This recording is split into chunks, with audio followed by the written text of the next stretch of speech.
जय हिंद सभी भाई। आज हम जीवन के एक महत्वपूर्ण गुण के बारे में प्रकाश डालेंगे। आदमी आजीवन कमाता है और संग्रह करता है। कुछ लोग उसको उपभोग करते हैं यानी सदुपयोग करते हैं, और कुछ लोग केवल संग्रह करते हैं। लास्ट में उसको जमा करते करते अचानक हार्ट से पता नहीं किस बीमारी से मर जाएंगे, और उस धन का उनके संतति मिसयूज करते रहते हैं और पाप के गठरी वो धोते रहते हैं। इसलिए प्राचीन काल में हमारे ऋषि मुनियों ने दान को जीवन का एक अभिन्न अंग माना था, जो आजकल के समय में देखने में नहीं मिलता है। आज हर व्यक्ति आत्ममुग्ध हो गया है। वो परिवार के लिए समाज को छोड़ सकता है, अपने लिए परिवार को छोड़ सकता है, जबकि व्यक्ति को जीवन में अपना विद्या, अपना धन को दूसरे के भी विकास में लगाना चाहिए। जो आपका अनुभव है दूसरों से शेयर करें। आपके पास जो धन है उसका कुछ परसेंटेज दूसरे के भी विकास में योगदान दें। हाँ, पात्र और कुपात्र में भी अंतर जानना आपको अति आवश्यक है कि कहीं आपके धन को व्यभिचार और किसी के हानि पहुंचाने के उद्देश्य से न कोई ले। अपने निज विकास के लिए, समाज के विकास के लिए और परिवार के विकास के लिए अगर कोई मांगता है तो हर संभव यथा स्थिति में आदमी की मदद करना चाहिए। यहाँ पर जब इंद्र ब्राह्मण वेशधारी बनकर कर्ण से कवच कुंडल मांगने आते हैं तो उसके पहले का यह प्रसंग लिया गया है, जो दान की महत्ता को प्रकाशित करता है। और जो लोग एक कहते हैं कि वो दान कर रहा है तो मूर्ख है, उनके गाल पर एक चमाटा की तरह है। इसलिए जीवन में अगर विकास करना है, आत्मिक विकास करना है, अपने व्यक्तिक विकास करना है और व्यक्तित्व का विकास करना है, तो जीवन में दान के अनिवार्यता को समझना होगा। और उससे मन की शांति भी मिलती है और परिवार और समाज का ग्रोथ भी होता है। इसलिए केवल आत्ममुग्ध न बने, और इस प्रसंग को, इस कविता को अपने बच्चों को भी अवश्य सुनाएं, क्योंकि बालपन ही पूरा जीवन का रीढ़ होता है। इसलिए बालपन के मन में जो विचार बन गए वे कभी खत्म नहीं होते हैं।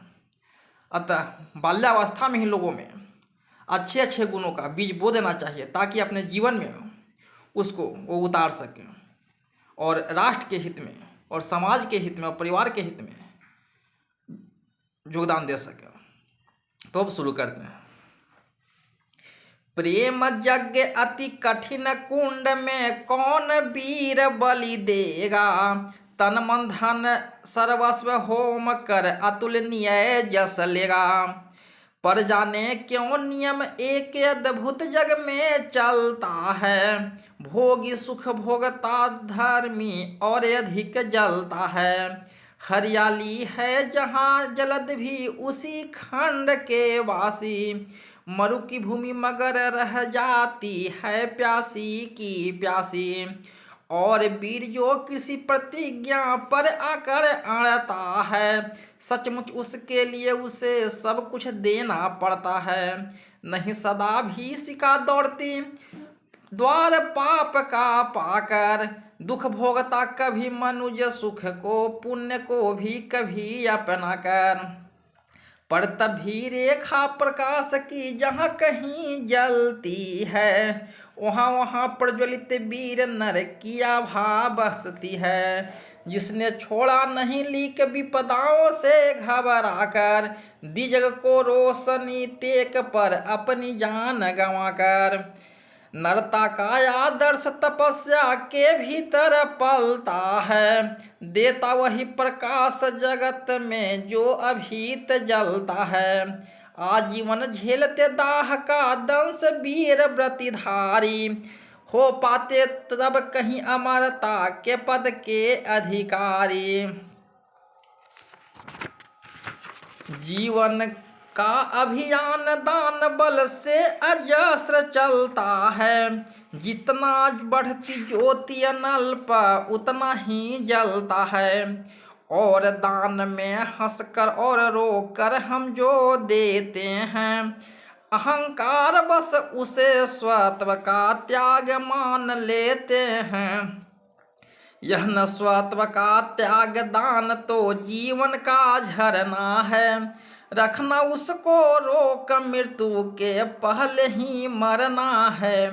किस प्रकार ते कृपा वृक्ष यदि अपना फल देते हैं, गिरने से उसको संभाल क्यों रोक नहीं लेते हैं। ऋतु के बाद फलों का पकना, डालों का सड़ना है। मोह दिखाना देय वस्तु पर आत्मघात करना है। देते हैं तरु इसलिए कि रेशों में मत कीट समाए। रहे डालियां स्वस्थ कि उनमें नए नए फल आए। सरिता देती बारीकी पाकर उसे सुपूरित घन हो। बरस मेघ भरे फिर सरिता उदित नया जीवन हो। आत्मदान के साथ जीवन कार्य जो नाता है। जो देता जितना बदले में उतना ही पाता है। दिखलाना कायार्पण आप अपने धोखा खाना है। रखना दान पूर्ण रिक्त निज का ही रह जाना है। व्रत का अंतिम मोल चुकाते हुए न जो रोते हैं। पूर्ण काम जीवन में एकाकार वही होते हैं। जो नर आत्मदान से अपना जीवन घट भरता है, वही मृत्यु के मुख में भी पड़कर न कभी मरता है। जहाँ कहीं है ज्योति जगत में, जहाँ कहीं उजियाला, वहाँ वहाँ खड़ा है अंतिम मोल चुकाने वाला। व्रत का अंतिम मोल राम ने दिया त्याग सीता को। जीवन के संगनी प्राण के मणि को सुपुनीता को। दिया अस्थि देकर दधीचि ने शिवी ने अंग कतर कर। हरिश्चंद्र ने कफन मांगते हुए सत्य पर अड़कर। ईसा ने संसार हेतु सूली पर प्राण गंवा कर। अंतिम मूल दिया गांधी ने 3 गोलियां खाकर। सुन अंतिम ललकार मोल मांगते हुए जीवन की। सरमद ने हंस कर उतार दी त्वचा समूचे तन की। हंस कर लिया मरण होठों पर जीवन का व्रत पाला। अमर हुआ सुकरात जगत में पीकर विष का प्याला। मरकर भी मंसूर नियति की सह न पाय ठिठोली। उत्तर में 100 बार चीख कर बोटी बोटी बोली। दान प्रकृति का मनुज धर्म है, मनुज व्यर्थ डरता है। और आखिर में उसको तो सब कुछ देना पड़ता है। बचते वही जो समय पर सर्वस्व दान करते हैं। ऋतु का ज्ञान जिनको नहीं वे देकर भी मरते हैं।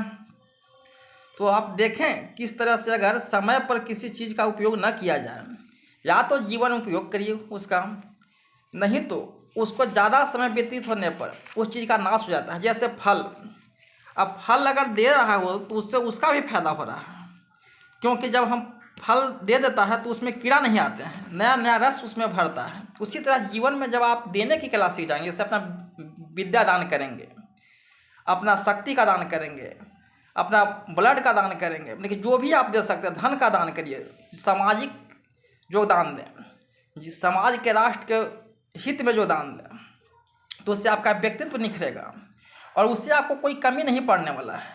कमी तब पड़ेगी जब आप पूरा का पूरा दे देंगे, तब ना अपना अंश जो भी सहयोग दे सकते हैं उसको दीजिए। कृपणता मत अपनाइए, क्योंकि उससे सभी लोग अगर कृपण हो जाएंगे तो जो विकास करने वाले पुरुष हैं वो विकास नहीं कर पाएंगे, क्योंकि हर आदमी दूसरे के अधिकार को छीनने पर पड़ जाएगा। लेकिन जब आदमी दान करने के उत्सुक होंगे, हर आदमी अपना कुछ देना चाहेगा, उससे समाज में एक नैतिकता आएगी और लोग चोरी छल छद्म से दूर होंगे और हमारा व्यक्तित्व का विकास होगा और राष्ट्र का विकास होगा। ये बहुत ही उत्तम प्रसंग है और मनुष्य को हर संभव प्रयास करना चाहिए कि अपना कुछ अंश समाज एवं परिवार के लिए खर्च करें। तो जय हिंद भाइयों, नमस्कार।